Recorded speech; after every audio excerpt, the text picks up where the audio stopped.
Hello everyone.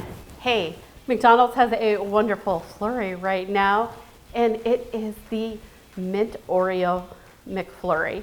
And guess what? You can make it at home. It's super easy. So I thought I would shoot you a quick video on how to make this, because you know what? Sometimes our ice cream machines don't work.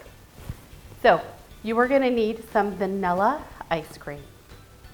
Then you're gonna need some Oreos.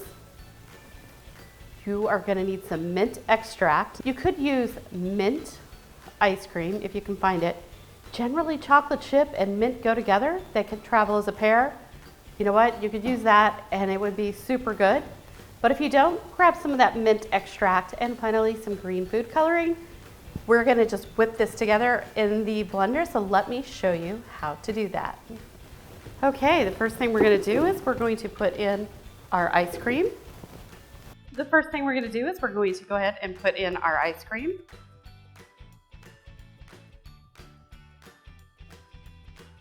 I'm going to put in the mint extract.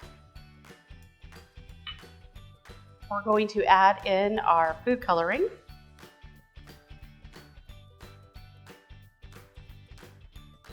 And we're going to blend it.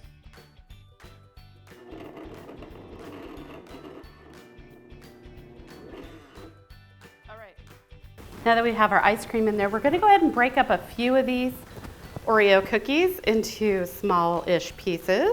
Blend a few in, and then be sure to top your McFlurry with additional Oreo crumbles.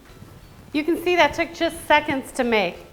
You simply are gonna add in your ice cream, a little bit of flavoring, some food coloring, and some Oreos.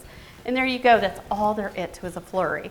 So let's go ahead and taste this and see how good it is. It's minty and wonderful. You got that little crunch from the Oreos. I hope you give this recipe a try soon. But before you go, do me a favor, leave me a comment down below of what you'd like to see next. Thanks so much for watching.